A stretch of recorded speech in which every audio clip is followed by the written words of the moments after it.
Hello everyone, welcome back to GGN. This is part 4, the final part for today. My website is ggnonline.com and on YouTube ddarko2012 and ddarko2013 on my channels. Alright, I'm going to leave off, we left off with this article, but I'm going to continue and just go into this article a little bit more. U.S. ignites tensions on Korean peninsula to target China, says Richard Becker. Says here, clearly U.S. officials, the administration of the Pentagon, the elite, and the U.S. see China as a competitor of the U.S. in the long run, so they are targeting North Korea right now, but the overall strategy is one of surrounding China and Korea with military bases that stretch from Japan to the Philippines, including Taiwan, and the direct deployment of U.S. naval and air forces all around the region. Again, so it's like, I think it's more, it could be more complex than that, because if we're supposedly living in a global economy, which we are, we're all interdependent on each other, like I was going into in the last video. So it just seems to me it'd be the powers that be, the global powers that be, that are using the same old Western military might machine of the United States corporation to basically not let China start to assert its sovereignty at all, right? They don't want them doing that. They want them to do what they're supposed to do. I mean, we just had what? We were covering this. China mobilizing troops and jets near Korea. They placed their military forces on heightened alert in the northeast part of the country. I saw an article about the Communist Party basically going after this journalist who posted this article in London, basically saying that, you know, China should work more with the United States, and they should abandon North Korea because they have no real interest. They don't get anything from it, right? And it's interesting because there's another article too where you had Henry Kissinger saying, you know, U.S. should strengthen, you know, U.S. Sino, that's Chinese ties. So, you know, I don't have all the answers. I've said that before. I wish I did. I wish I could see the bigger picture. But I know a lot of it has to do with the global company and just energy resources, and they give the illusion of national autonomy and independent states when they're not, and they have puppets. And Georgia says it will further monitor Russian naval exercises. The Georgian Foreign Ministry has announced that Georgia expresses deep concern about the unplanned and sudden exercises of the Russian military, which go beyond the territory defined by the Vienna Agreement. Last week, Russian president ordered the start of exercises that were unannounced in the Black Sea. They also told the United States they were not obliged to tell them of it. Says here it envisioned, or whatever it had, 7,000 troops, 30 ships, 250 armored vehicles, 50 artillery pieces for different purposes, 20 combat aircraft and helicopters. Then we have rapid deployment forces, airborne troops, and special forces. It says here the exercise held in the region where in less than a year the Olympic Games in Sochi to be held. Thus, the security of the region has been declared a priority for law enforcement bodies and the armed forces of the Russian Federation. Also, I've just covered recently that what would this be? The Russian Federation's police, whatever, basically have increased in size, doubled since the KGB, or basically, yeah, doubled since the days in the early 90s and that. But also they've spread out in outlying areas of Russia. But again, I don't know how much this actually has to do with them, you know, trying to rebuild the Soviet Union, or is it just like the piracy? You know, the whole thing about the piracy, you know, does it have to do with actual piracy? Or does it, you know, because you had China and the U.S. China and Russia actually creating this naval fleet, strike force team to, quote, combat piracy. So, you know, I don't know what this is. Is this just all of these different companies working together for the big company to make sure that nobody competes with them or, you know, takes part of their action or piece of their action? All right, so you got Georgia monitoring Russian naval exercises, and you have Israel also monitoring the Russian fleet using these little spy rocks.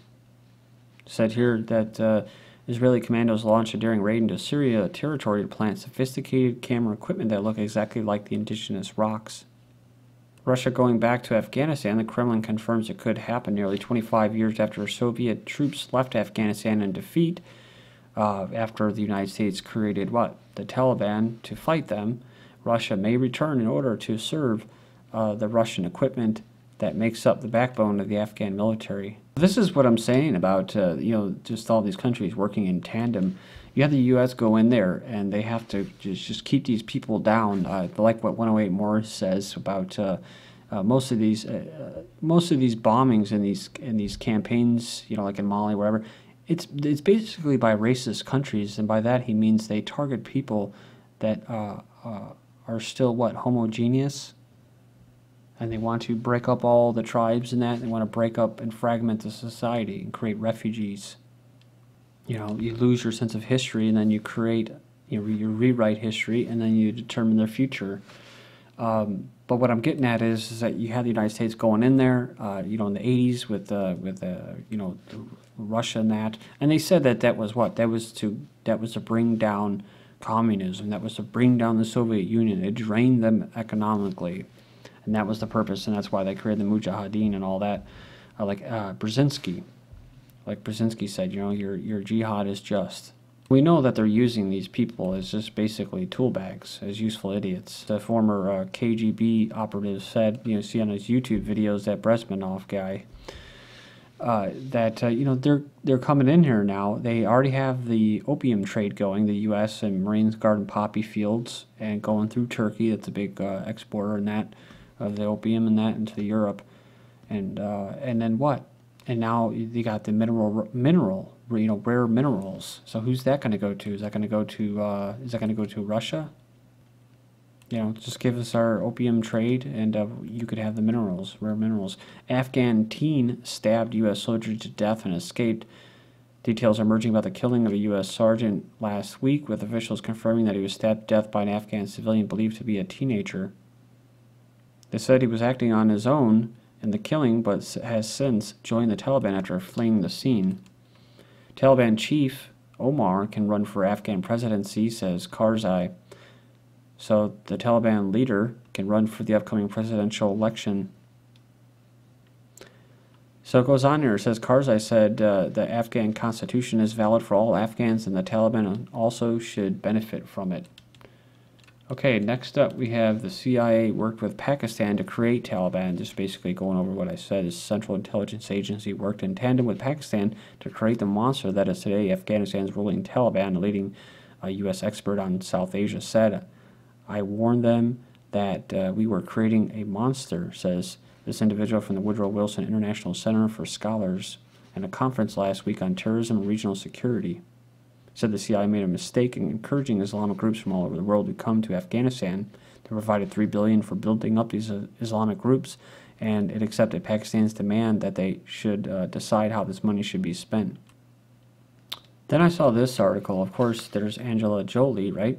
It says 13,000 girls deprived of education in Coast. So nearly 13,000 girls in southeastern Coast province were deprived of education and indoctrination into this world system during the last academic year as a result of defunct schools. He asked civil society groups, journalists, tribal elders, and religious scholars to cooperate with the education department in strengthening girls' education.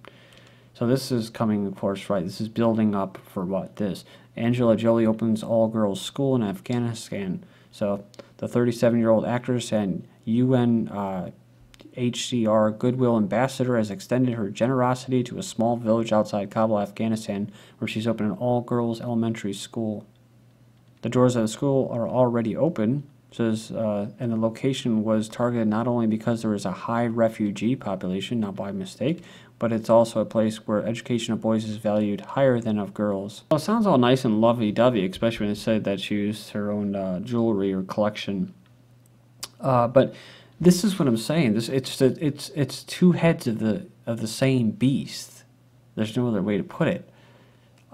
They create the refugees, whatever the West, Israel, U.S., U.K., they fund terrorists. Then, in the name of fighting terrorists, they go in there and just start dropping bombs on these same people that, they're going in to, quote, educate and help. And they put up all this money and tax dollars and that to help with this refugee crisis that was created by them. Taliban blow up girls' school in Pakistan. This is from January of 2013. Reportedly, the girls' primary school in this Budbear area of Peshawar was totally damaged in the attack. There was no casualties. It says the authorities blame Taliban militants for the attacks on schools. And it wasn't just a girls' school. This happens a lot where they attack schools. Hamas law promotes gender segregation in Gaza schools. So this is some really, again, some really just kind of conflicting stuff going on. Try to put your finger on it. Hamas law promotes gender segregation in Gaza schools. So over there in Afghanistan, the Taliban, or supposedly Islamic extremists, are blowing up schools, girls' schools and stuff like that, the schools in general. Then you have this Hamas that's supposedly, hardcore extremist Arab Muslims, and they're promoting gender segregation in Gaza schools. They'll no longer be able to teach at girls' schools. Men will or won't as of next year. It says boys from age of 9 to study in separate classrooms.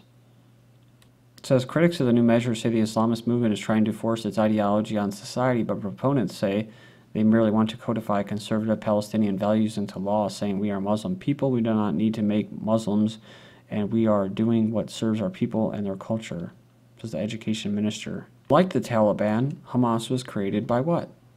They're created by Israel and the United States and intelligence agencies. It's all about the controlled opposition, like we were just talking about with the economy. The NRA, putting out all these ridiculous proposals because, they're supposed to be the opposition, the controlled opposition, speaking for gun owners. Well, they're speaking for the military-industrial complex, the defense industry. That talking about that movie, Promised Land. Right? The environmentalists work for the same gas company. The West created and runs Israel, Hamas, the Free Syrian Army, and the Muslim Brotherhood. When the public needs to be manipulated, a deadly ballet ensues. While Israel conducts combat operations against Hamas in Gaza, they are supporting their affiliates in Syria just across the border in Golan Heights. And every time Israel wants a distraction or the ability to go on the offense, well, they just tell their little controlled opposition, Hamas, to start firing rockets over the border, and then they just unleash holy hell on these people. Palestinian Prime Minister hospitalized with abdominal pain. The source says 61-year-old who suffered a heart attack, probably microwave weapons, but either way, 2 years ago has pancreatic infection. It's even more credible what I'm saying here when it says he suffered a heart attack 2 years ago while visiting family in the United States. Yasser Arafat poisoned with polonium, so he could just be like this guy, right? May have been killed with a lethal dose of highly radioactive substance. And of course, the results will come out in somewhere after May of this year. You have CIA has attempted to assassinate 50 world leaders, including Chavez, says William Blum. UK Peer says MI6 killed late Congolese Prime Minister Lumumba. London spy agency MI6 murdered the first democratically elected Prime Minister of Congo. But it's not the first time. Mali coup led by U.S.-trained captain. U.S. AFRICOM official confirmed on Friday the leader of the military coup d'etat in Mali has visited the U.S. on several occasions. Interesting, too, because this Amadou Toure was what? He was Mali's first democratically elected president that was ousted by the CIA. Interesting, too, because in Algeria they had what? They had a CIA operative from Afghanistan, actually, that was responsible for what was going on in the, basically the refinery, though, the fuel refinery, where a bunch of hostages were killed. Palestinian prisoners declare hunger strike after inmate dies of cancer in hospital. So in these prisons, the inmates receive no medical attention. They say Israel is responsible for his death. Obama and media keep Americans in dark on the mass hunger strikes at Gitmo, Guantanamo. It says here that they're on their 55th day of hunger strike of 13 inmates. This says the media just proceeds to go along with the Obama regime's effort to make everyone forget about it. Burma Mosque blaze kills 13 children. Again, this is a Western puppet. Suu Kyi's democratically... this is democracy in action. These are mobs of Buddhist extremists that attack mosques and Muslim-owned businesses. Boeing helped kill proposed law to regulate drones. It says here that the bill is going to made the government obtain a warrant before using them to conduct spying missions. Remember, they were going to hand these drone assassination strikes over to the Defense Department, but U.S. lawmakers say CIA should keep armed UAVs so they're not accountable for killing women and children. With most sovereign nations killed off, the rise of the U.S. Special Operations